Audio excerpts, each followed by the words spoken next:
J'avais 12 ans quand j'ai vu le film « Moi, Christiane F ».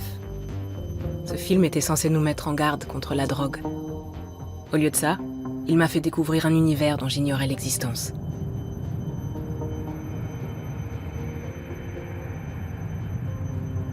La musique et l'ambiance du film m'ont fasciné.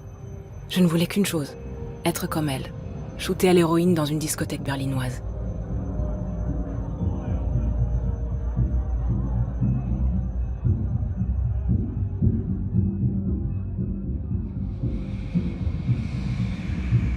Tout ce qui était sombre et dangereux m'attirait.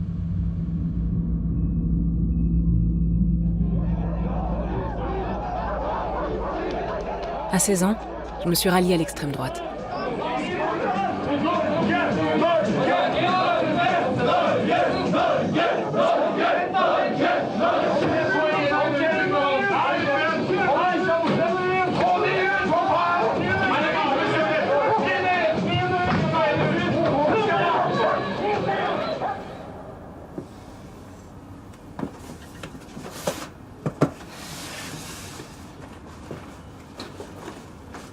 J'ai conservé le matériel de propagande de cette époque pendant plus de 20 ans. Comme ma famille vient de déménager, je me débarrasse de choses dont je n'ai plus besoin. Revoir tout ça me met mal à l'aise. Aujourd'hui, j'ai du mal à comprendre ce qui m'avait tellement attirée à l'époque. Adolescente, la propagande m'impressionnait beaucoup. La musique, les films qu'on regardait, c'était presque une drogue.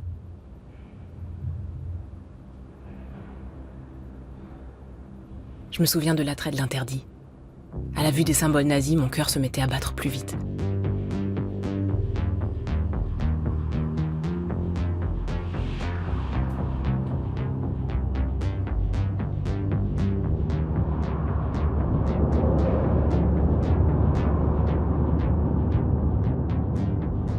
J'ai gardé mon passé sous clé pendant de longues années.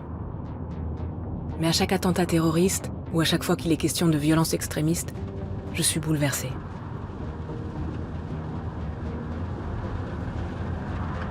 Et si j'étais restée dans ce milieu ?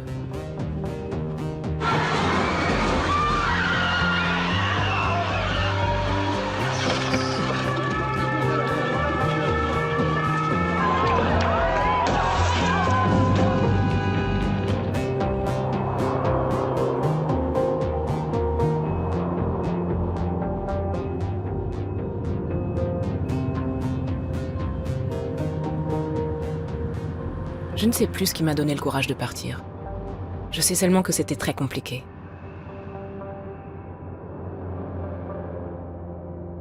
Je veux aller à la rencontre d'anciens extrémistes, comme moi, pour découvrir ce qui les a poussés à se détourner de la haine. Découvrir comment ils ont, eux, quitté ce milieu.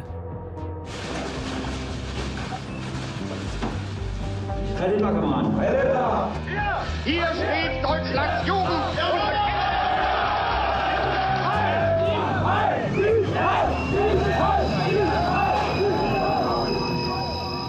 Je me rappelle avoir lu des choses sur le leader néo-nazi Ingo Hasselbach, à l'époque où j'étais encore dans cette mouvance.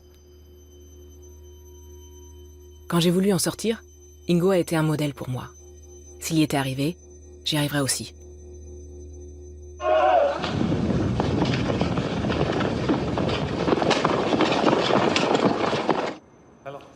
J'ai mis des mois à organiser une rencontre avec Ingo, et j'ai dû lui promettre de ne pas parler de sa vie actuelle.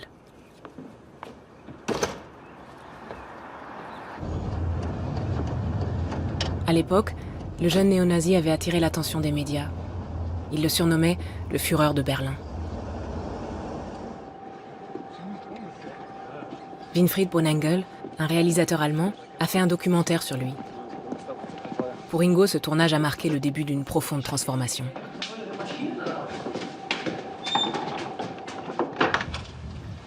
Le réalisateur a suivi et interrogé Ingo pendant près d'1 an.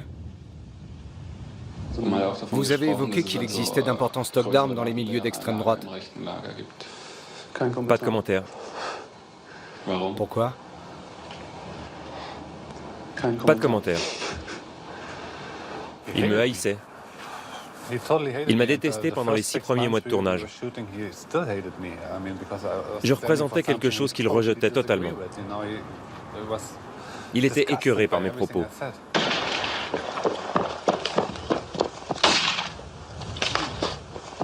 Si je tire sur quelqu'un à balles réelles, ou si je le vise, c'est qu'il doit y avoir une raison. Ce serait forcément mon ennemi. Tu imagines faire ça? Bien sûr. Dans quelle situation? Par exemple, en premier lieu, chez moi, légitime défense. Et pour des raisons politiques? Pour des objectifs politiques, oui, pourquoi pas. Il n'arrêtait pas de mettre le doigt sur les contradictions de ce mouvement, et elles sont nombreuses.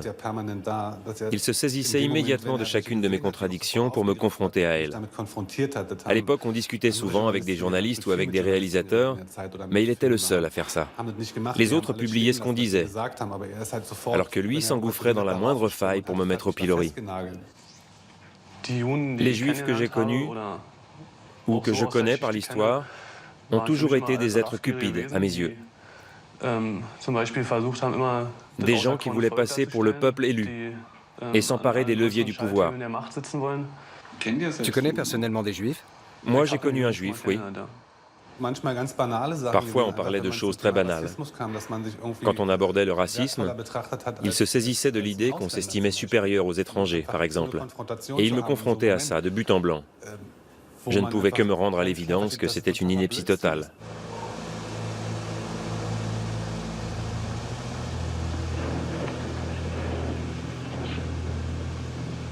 En 1993, un incendie criminel a touché la maison d'une famille turque, à Mölln, en Allemagne du Nord. 3 femmes turques et 2 enfants, je crois, sont morts brûlés dans cette maison. C'était un attentat perpétré par des néo-nazis. Même si je ne connaissais pas les gens qui avaient fait ça, on m'a considéré comme l'un des inspirateurs de cette bande de pyromanes. Et quand j'ai entendu ça, j'ai su que je ne pouvais pas rester dans ce milieu une minute de plus. Je crois que ça ne m'aurait pas touché si je n'avais pas travaillé pendant une année avec ce réalisateur. Parce qu'avant, les actes de violence néo-nazis me laissaient indifférent. Mais là, ça a été un moment clé où j'ai compris que je ne voulais résolument pas être responsable de ça.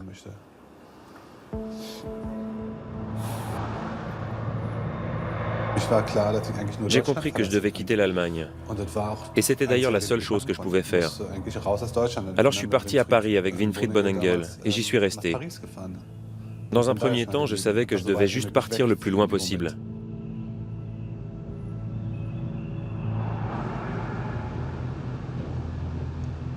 Ma famille a été attaquée sans relâche.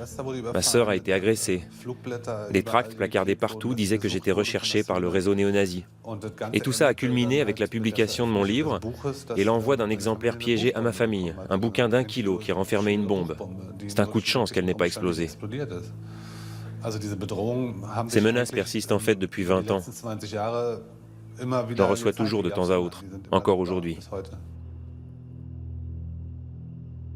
Ingo a lancé le programme Exit Allemagne pour aider des personnes enrôlées dans l'ultra-droite à en sortir. Lui-même a coupé les ponts il y a longtemps. Mais combien de temps lui a-t-il fallu pour faire la paix avec lui-même? 20 ans, tous les jours je me débats. J'ai encore du chemin à faire. Je crois que ça te travaille toute ta vie.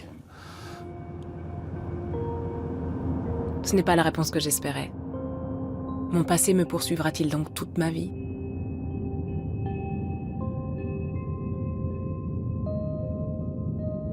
Aujourd'hui encore, j'ai honte d'avoir passé près de 2 ans dans les milieux d'extrême droite. Comment ai-je pu croire que nous étions supérieurs aux autres? Comment ai-je pu frapper d'autres femmes? Je voulais blesser les autres, peu importe comment. Je me demande s'il n'y a pas quelque chose de fondamentalement mauvais en moi.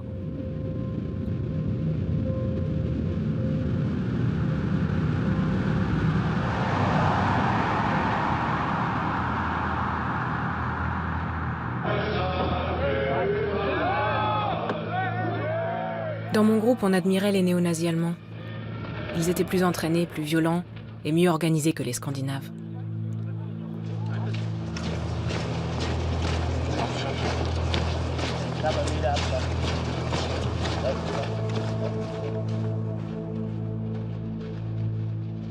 Manuel était le chef d'un groupe paramilitaire néo-nazi. On le surnommait le pistolet.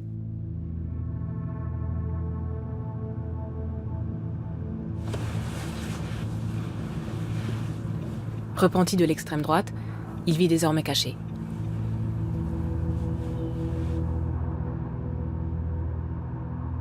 Manuel a grandi en Allemagne de l'Est. À 13 ans, il a rejoint un groupe néo-nazi. Après la dissolution de la RDA, mes parents se sont retrouvés au chômage.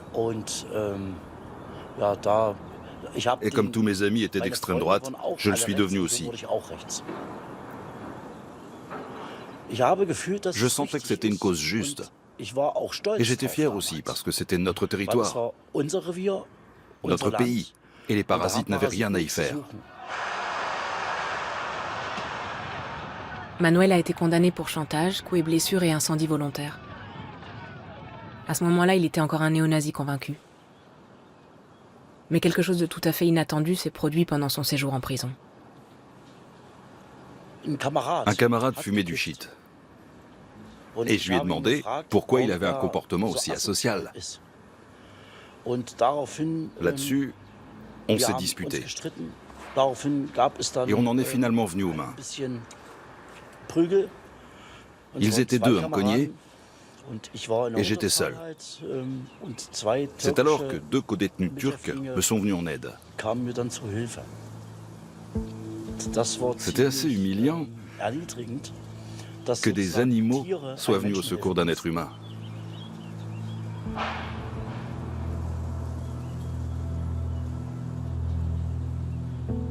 Manuel a contacté Exit Allemagne. Il a quitté le milieu en 2006. Je n'ai jamais songé à retourner dans l'ultra-droite. Jamais. La vie que j'ai actuellement me plaît beaucoup plus. Elle est plus honnête. Bien sûr, elle est dangereuse, mais elle est honnête. C'est une vie avec des sentiments plus vrais, des paroles plus vraies et de vrais amis.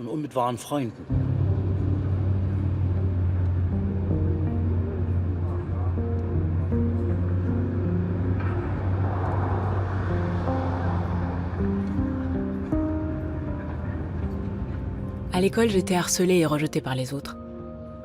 Je me souviens que je me sentais invisible. Mon refuge, c'était les livres et la télévision. J'étais fascinée par les vraies histoires criminelles comme le Chacal et par les scènes d'affrontements entre punk et néo-nazis.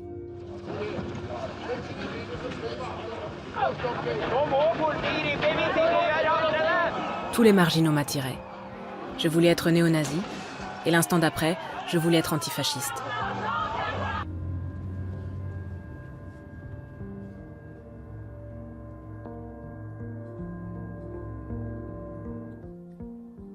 Je pensais que personne ne m'aimait. Le jour où j'ai entendu quelqu'un dire que les néo-nazis n'étaient que des losers, j'ai pensé que ma place était peut-être avec eux. À 16 ans, j'ai changé de camp. J'ai trahi la scène gauchiste et j'ai rejoint les rangs de l'extrême droite.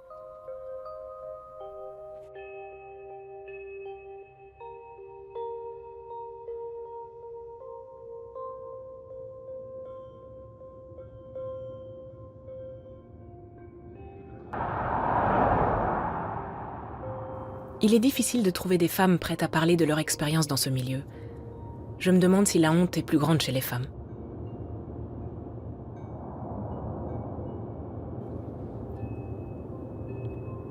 Finalement, je rencontre Angela, qui parle de son passé avec une sincérité étonnante.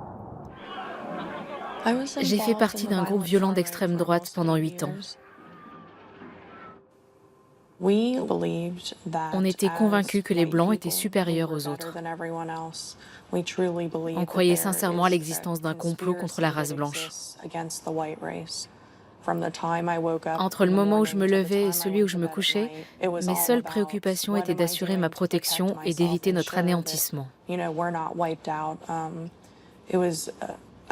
Ma vie était consumée par la peur.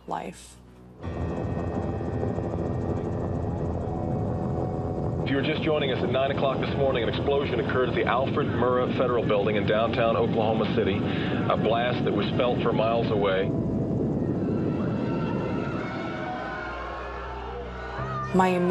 Ma première réaction a été de me dire que cet homme était comme moi. Je me suis demandé si je le connaissais. Puis j'ai un peu gambergé et je me suis demandé si je serais prête à commettre un tel acte. Il y avait une crèche dans l'immeuble. Et une image bien précise me hante depuis toutes ces années. C'est celle d'un pompier avec un bébé dans les bras. Le bébé est couvert de sang et de cendres, et on ne sait pas s'il est mort ou vivant.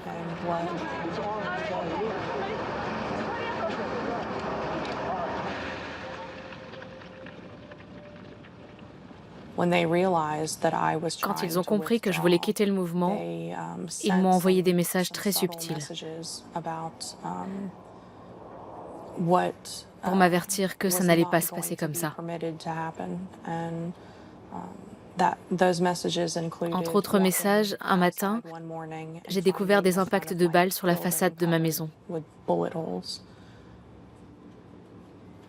Du coup, au lieu de quitter le mouvement, je me suis appliquée à être une meilleure raciste, une meilleure skinhead, comme pour me justifier.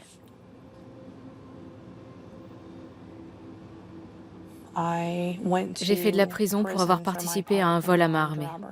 C'était un crime motivé par la haine.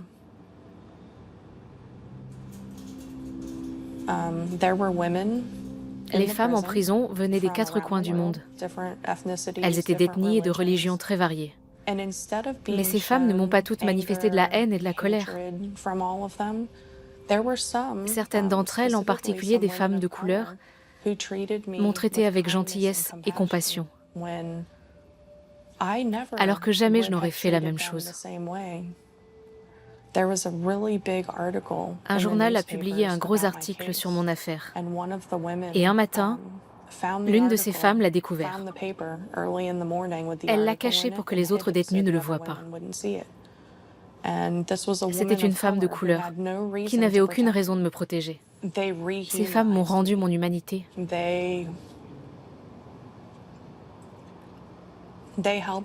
Elles m'ont aidé à comprendre que j'étais un être humain qui avait du potentiel. Pour la première fois, j'ai le sentiment d'être comprise. J'ai encore une question. Oui. À ton avis, n'importe qui peut devenir extrémiste? Oui. Si les conditions sont propices, oui. Ce que dit Angela est sans équivoque. Et je sens que quelque chose se dénoue en moi. Un lâcher-prise.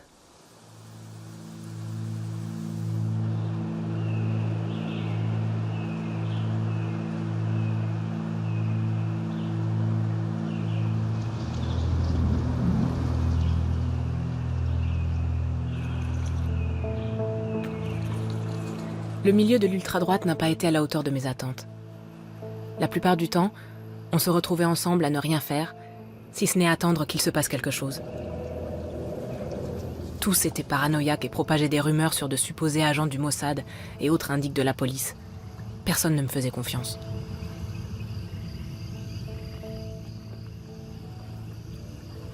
Je ne pouvais parler avec personne. J'étais prisonnière d'un milieu plein de haine et je ne voyais aucune issue.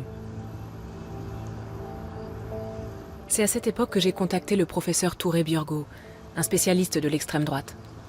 Je l'avais vu à la télévision. Il parlait de nous autrement, pas comme la police ou les travailleurs sociaux.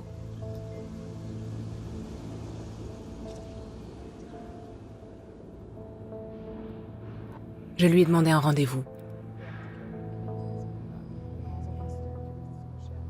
Aujourd'hui, il dirige le centre de recherche sur la radicalisation de l'université d'Oslo.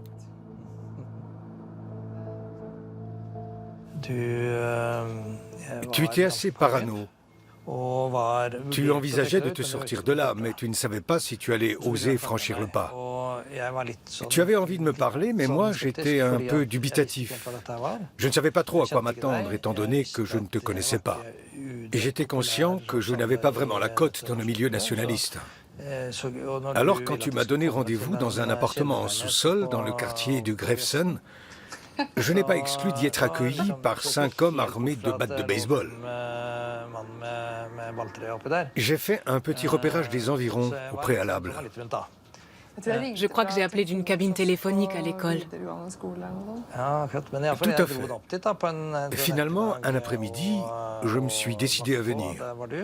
J'ai frappé à ta porte et tu m'as fait entrer. On s'est assis sur ton lit et on a parlé. Tu m'as raconté ton histoire. C'était passionnant et fascinant. Tu m'as parlé de toi et d'où tu venais. Tu m'as dit que tu avais passé 1 an dans le milieu nationaliste et qu'à présent, tu étais épuisé et tourmenté. Tu ne savais pas si tu voulais en sortir ou pas. Tu disais, nous sommes comme une petite famille, alors que tous les autres nous détestent. En même temps, ça donne du piment à ma vie, et je ne peux pas m'en passer. Et ce que font mes anciens amis me semble terne et sans intérêt. J'ai pris des notes de ce que tu as dit. Tu es devenu une mine d'informations très précieuse. Tu m'as aidé à comprendre la dynamique intérieure d'une jeune personne qui rejoint ce type d'environnement sans se rendre entièrement compte de ce que cela implique. Tu représentais un cas extrême, celui d'un individu qui se retrouve coincé dans un tel milieu. Ça m'a inspiré pour le démarrage de mon projet. On a lancé le programme Exit en Norvège et il s'est répandu dans d'autres pays. Aujourd'hui, il existe dans de nombreux pays à travers le monde. Il s'adresse aussi à d'autres types d'extrémisme, pas uniquement à l'extrémisme de droite, mais aussi à l'islamisme, par exemple.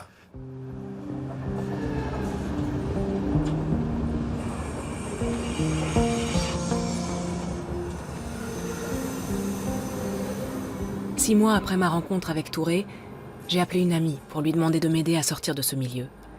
C'était le 4 février 1996. Pendant que tous mes camarades étaient à un concert néo-nazi en Suède, j'ai pris mes affaires et je me suis installée chez Guro, une amie engagée dans la gauche radicale. J'avais fait la connaissance de Guro à 15 ans, lors de manifestations antifascistes à Lund.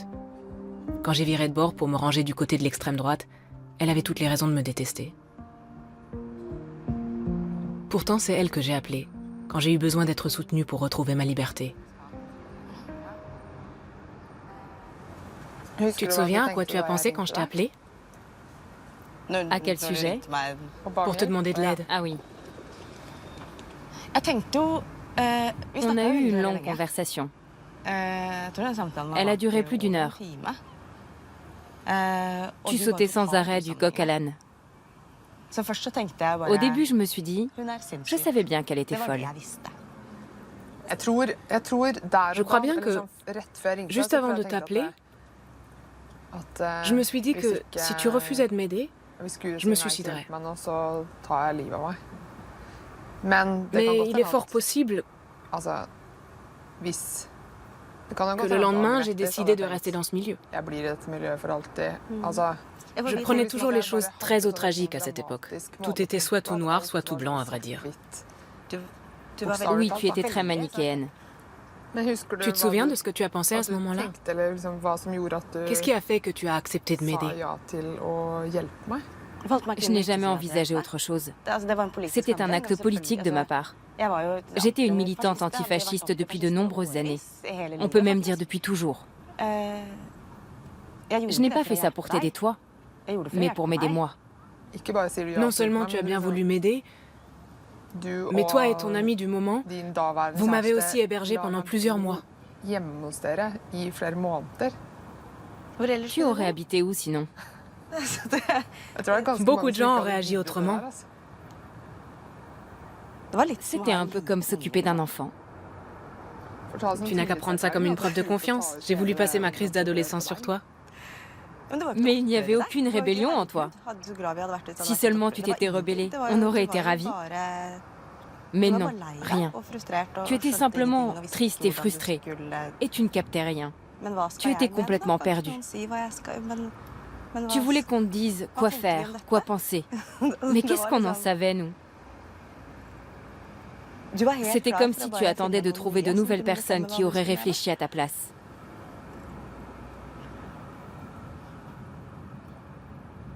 Quelle tournure auraient pris les choses Si je n'avais eu personne à appeler. Si Guro ne m'avait pas aidé.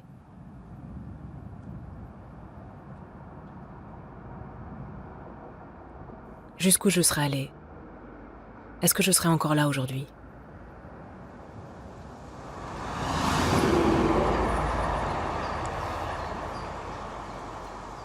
Je suis retournée en Allemagne.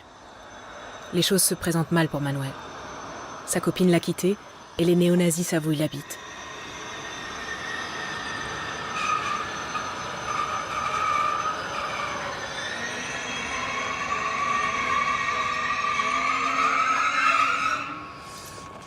Je vérifie toujours qui descend du train pour pouvoir faire demi-tour au cas où ça deviendrait chaud pour moi.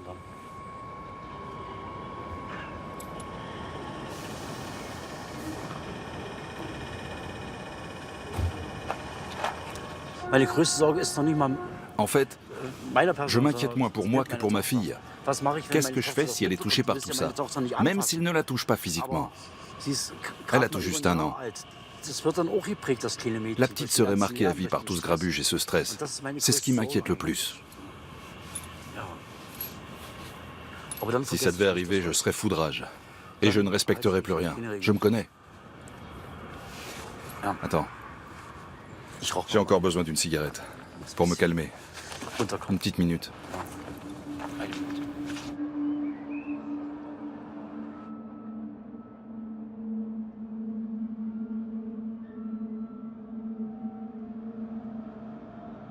Une fois, je me suis retrouvé face à 4 types.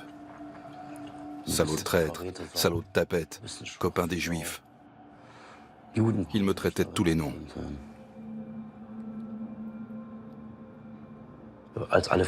Tous les 4 me sont tombés dessus. Je me suis retrouvé par terre et ils m'ont frappé avec leurs pieds. L'un d'eux s'est assis sur mon ventre et m'a frappé au visage à coups de poing. Et il m'a cassé les dents du haut. Je porte un bridge maintenant. Voilà. J'ai passé 2 semaines à l'hôpital après ça.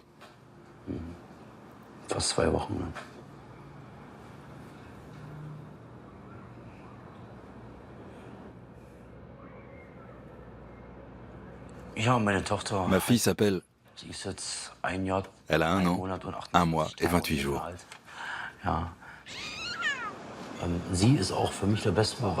Pour moi, elle est la preuve vivante que je ne suis pas quelqu'un d'aussi mauvais qu'on le dit.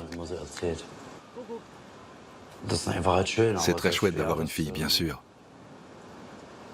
Mais ça me mine qu'elle ait un père qui subit un tas de menaces parce qu'il a mené une vie de merde.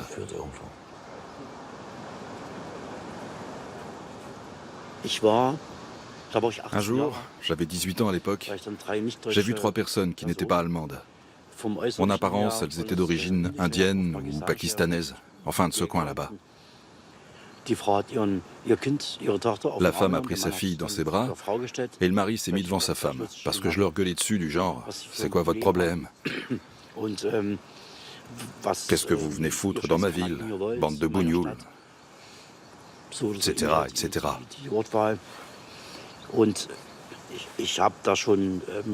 J'avais déjà une solide expérience de la bagarre,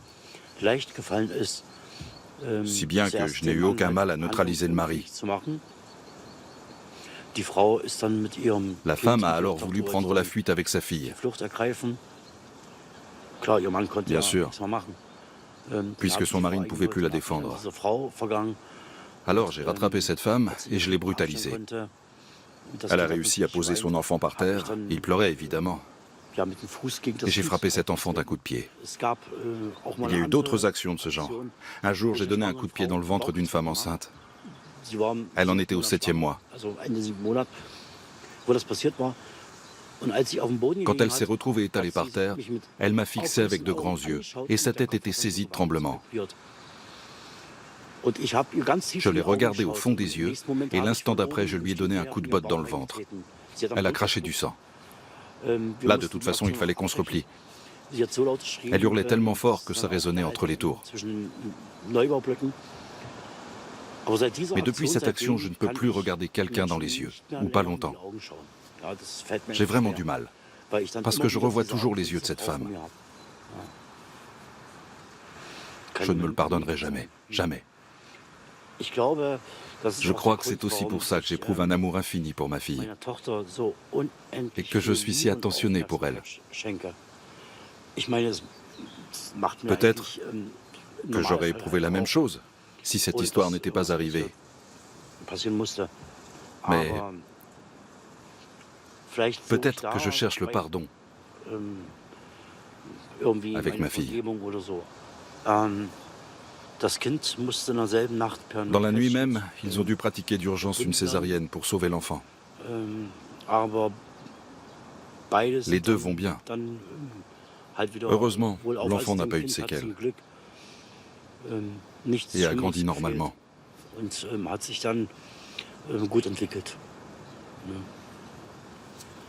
Ouais.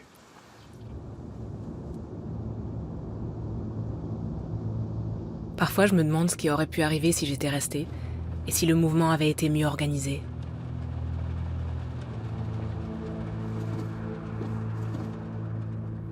Au début, l'idéologie ne comptait pas pour moi.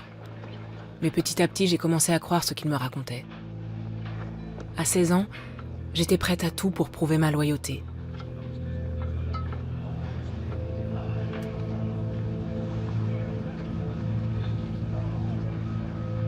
De quoi aurais-je été capable s'ils avaient réellement déclenché une guerre raciale ?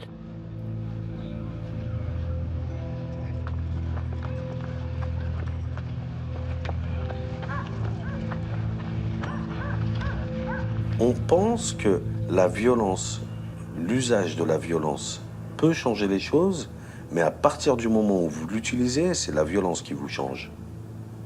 Parce que vous changez votre regard sur le monde. En 1994, le groupe islamique armé, le GIA, avait détourné un avion d'Air France dans le but de le faire exploser au-dessus de Paris. Pendant la prise d'otage, les extrémistes avaient déclaré « Nous sommes les soldats de la miséricorde ». 3 passagers avaient été tués.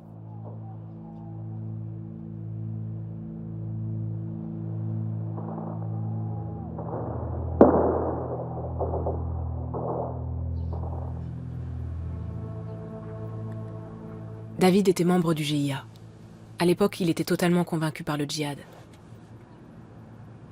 Rien n'est plus dur pour un être humain que de réaliser qu'il s'est trompé.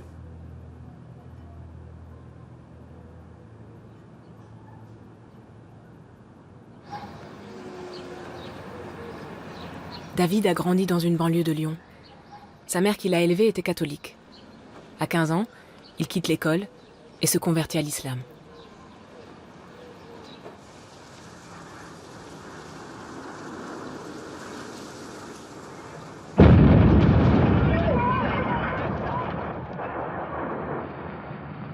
Et à 19 ans, j'entends qu'en Yougoslavie, il y a des crimes contre les femmes, les enfants, les civils.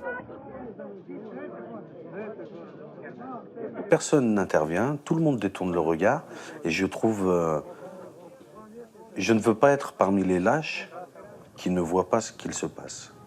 Donc je décide d'aller là-bas pour combattre. Je veux rejoindre les unités combattantes bosniaques. Je suis musulman pratiquant, mais pas djihadiste.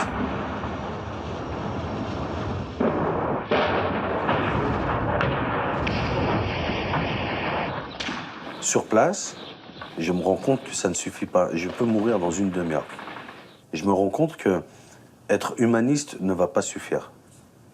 Il va falloir une autre idéologie pour ne plus avoir peur de mourir. C'est comme ça que je deviens djihadiste. Parce que lorsque vous êtes djihadiste, vous n'avez pas peur de mourir. Vous souhaitez mourir.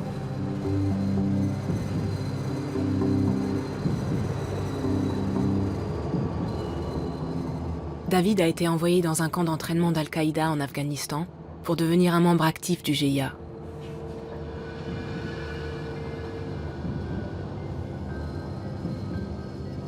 Mon rôle consistait à mettre en place un réseau. Donc j'ai été chercher de l'argent en Angleterre, en Hollande. Donc j'allais chercher de l'argent en Angleterre pour louer une voiture ou pour louer un appartement. J'allais chercher de l'argent pour le donner à quelqu'un ou j'allais chercher des faux papiers pour le donner à une autre personne. Comme je parle plutôt pas trop mal anglais, que j'ai une tête qui passe bien, j'ai un passeport français, c'était le top.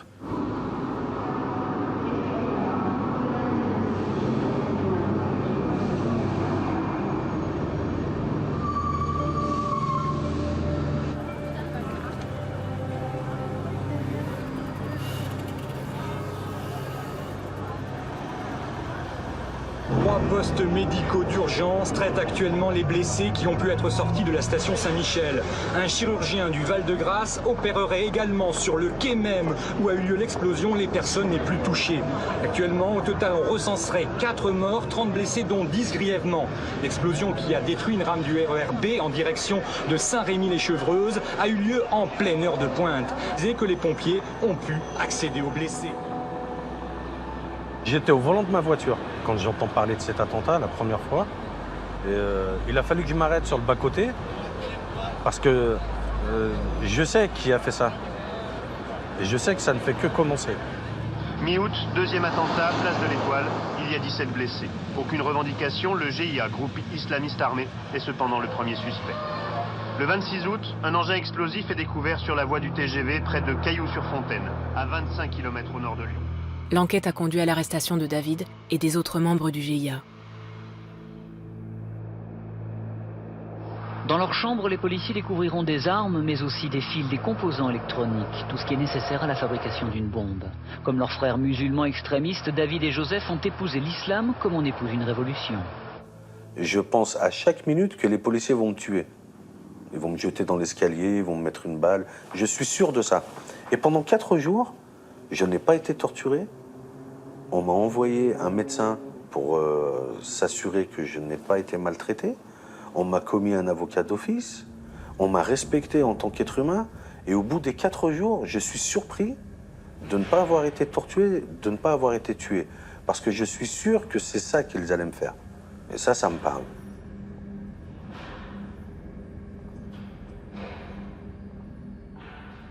David a été condamné à 6 ans de prison ferme pour avoir soutenu les terroristes.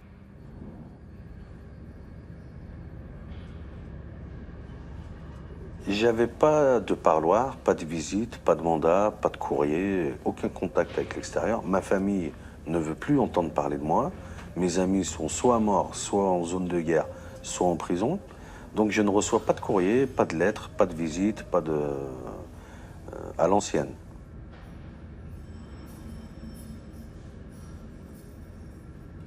Et je me mets à lire 2 livres par jour. Je lis. La philosophie, la biologie, les mathématiques, la physique, l'histoire, la géographie. Les grands classiques grecs, je les lis à corps perdu. Je réalise qu'entre le bien et le mal, il y a des nuances. Entre le blanc et le noir, il y a beaucoup de gris, énormément. Quand je comprends ça, je me dis que cette doctrine djihadiste, sectaire, qui considère que tout le monde va en enfer, sauf nous, elle est... Je réalise qu'elle m'a menti. C'est mensonger. On ne peut pas penser que tous ceux qui ne pensent pas comme moi vont aller en enfer. C'est de la folie. Ça n'est pas raisonnable.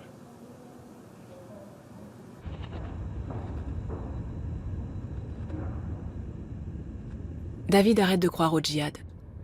Au bout de 4 ans et demi, il est remis en liberté. Prêt à prendre un nouveau départ, sans famille ni amis. Sa solitude extrême le pousse finalement à réagir.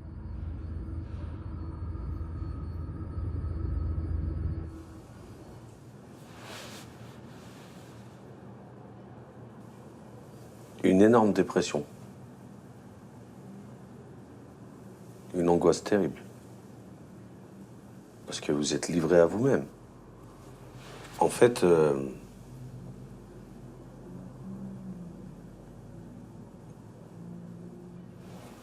je vais vous dire la vérité. Quand je sors de prison, je suis complètement déconnecté. L'angoisse est telle que je veux tirer un trait sur tout ça. Quand vous revenez de tout ça, que vous vous défaites de cette idéologie, le plus dur est par quoi la remplacer? Ce vide, qu'allez-vous mettre à la place? Et c'est la mère de ma fille qui me sauve la vie dans cette histoire. C'est cette rencontre qui est déterminante. Ça ne prend corps que petit à petit. Ça ne devient effectif que petit à petit. Et ça passe par notamment le travail dans lequel je me jette à corps perdu. Il ne faut pas penser que quelqu'un qui se défait de cette idéologie va la remplacer le jour même par l'humanisme. Ça prend plusieurs années en réalité.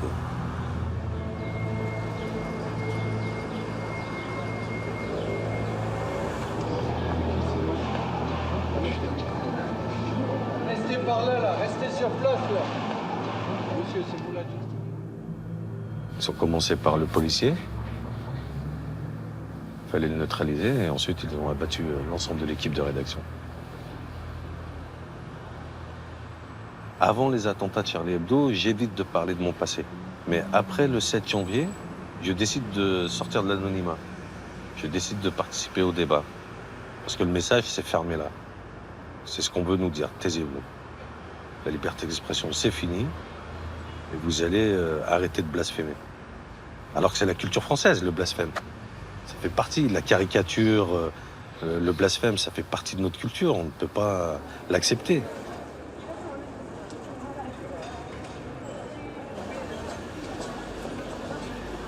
Il faut absolument que nous pensions, et j'en suis la preuve, qu'un individu peut changer. Et il peut réaliser qu'il s'est trompé.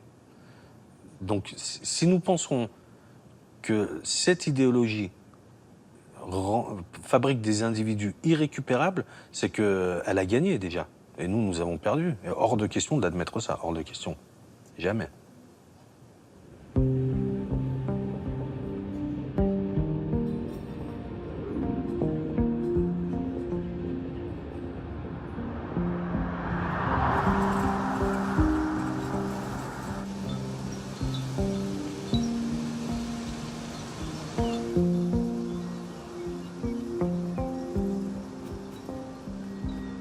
J'ai envie de revoir Angela. Pour la première fois, elle m'invite chez elle.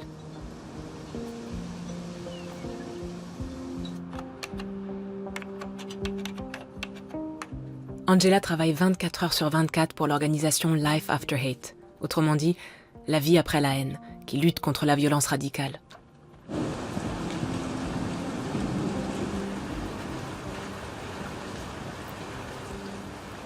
Je veux rencontrer d'autres femmes de ce réseau. Shannon, qui vit à 6 heures de route, est la prochaine sur ma liste.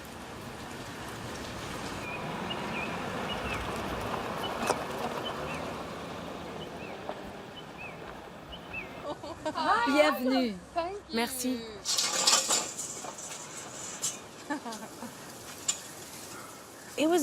Ça n'a jamais été une idéologie enracinée en moi. C'est simplement que je détestais tout le monde. Donc je n'ai pas eu un grand pas à franchir.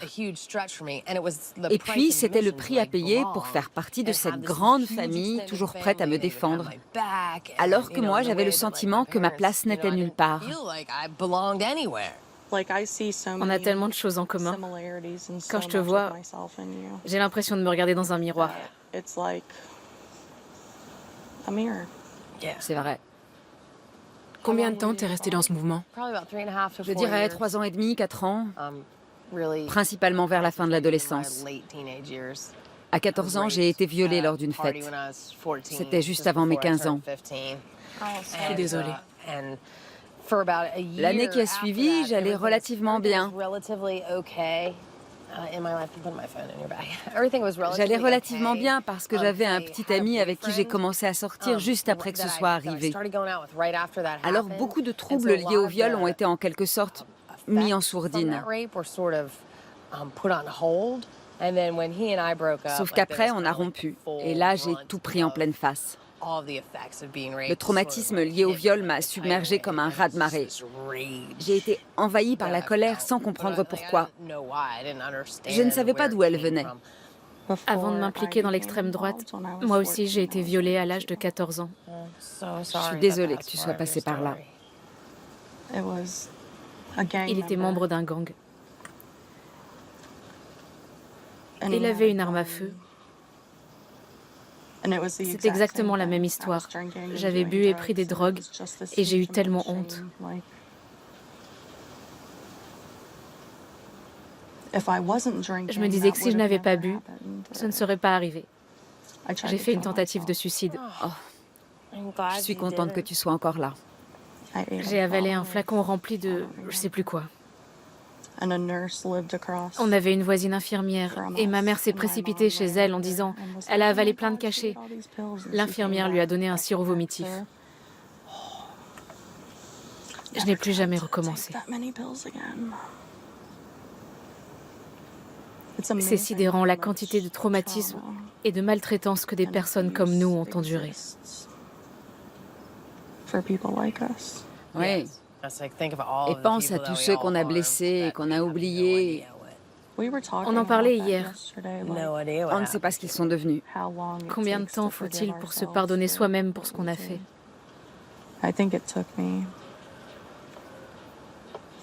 Je pense qu'il m'a fallu près de 15 ans avant de pouvoir me regarder dans le miroir et de pouvoir me dire « Je te pardonne pour le mal que tu t'es fait et pour toutes les autres personnes que tu as blessées. »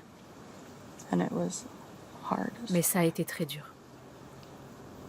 La culpabilité est toujours présente. Mais la honte s'est un peu estompée.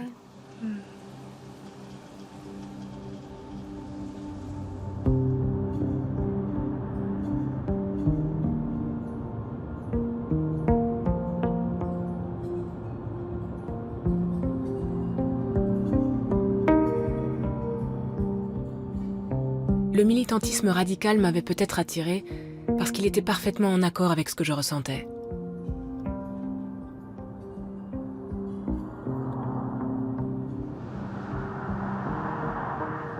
Je suis heureuse de connaître Angela. Grâce à elle, je ne me sens plus aussi seule.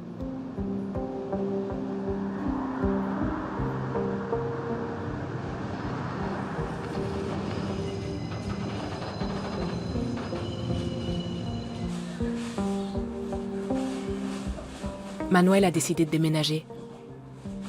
Il ne se sent plus en sécurité. En plus, ça ne se passe pas forcément bien avec les voisins. Faut voir comme les gens me regardent. Et quand je fume à ma fenêtre, je les entends qui parlent de moi en mal. Ils détournent leur regard, se mettent à chuchoter ou me font un doigt d'honneur quand ils passent en voiture, alors que je ne les connais même pas. Alors j'avoue que parfois c'est difficile de garder son calme. Un jour, j'étais à la fenêtre et j'ai entendu la voisine parler au téléphone. Elle disait, c'est du moins ce que j'ai compris, la pauvre petite grandira avec un père nazi. Et quelques jours plus tard, j'ai commis une grave erreur, qui a fait jaser évidemment. J'ai mis de la musique néo-nazie dans ma voiture, le groupe Lanzer. Je me suis garé devant l'immeuble et j'ai mis le volume à fond. Et quand j'ai pris ma fille dans mes bras, j'ai dit à voix haute, « Viens, rentrons dans notre foyer communiste, là où vivent tous les bolcheviks. Mais t'inquiète, on quittera bientôt ce trou pourri. » Bref. Mes propos étaient très agressifs, très insultants. J'avais perdu contenance. J'ai provoqué cette situation.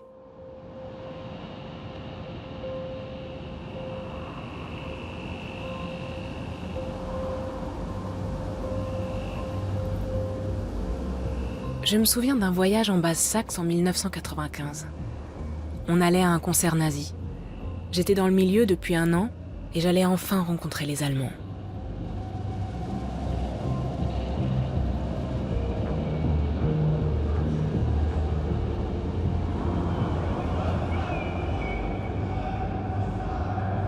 Je ne me souviens plus de la musique.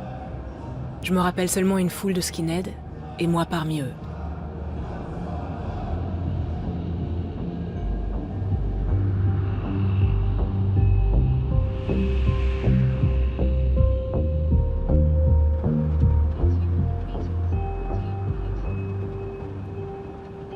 J'essaie de retrouver la salle de concert. À l'époque, j'avais été tellement excitée d'être des leurs.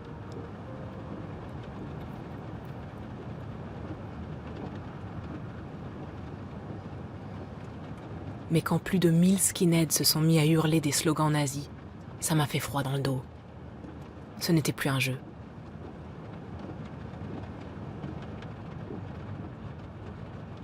Pour la première fois, je me suis mise à réfléchir aux conséquences. Que feraient ces gens s'ils arrivaient au pouvoir ?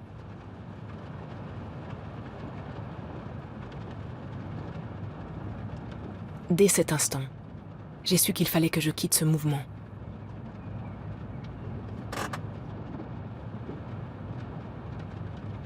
Quand j'ai enfin retrouvé la salle de concert, tout avait changé.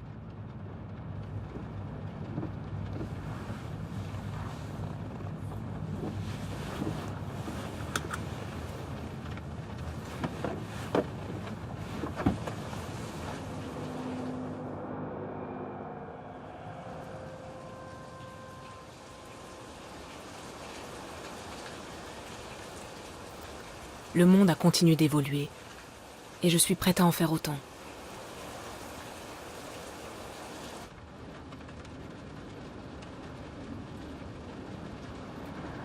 Je dois vivre avec mon passé, et accepter que tout ne peut pas être pardonné ou oublié.